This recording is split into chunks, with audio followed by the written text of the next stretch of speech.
Policial, por favor! Tenho que dar parte de um roubo! Sim, finalmente! Como era o ladrão? Tá, ele estava usando um monóculo. Aham. Tá legal. Que mais? Ah, claro, ele também tinha um bigodão. Aham, um bigodão. Entendi. Mais algum detalhe específico? Tá, ele estava vestido igual um fazendeiro. O senhor não vai escrever isso, não? Ah, só estou testando uma coisa.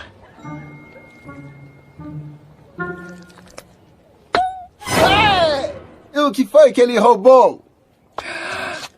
Um beijo.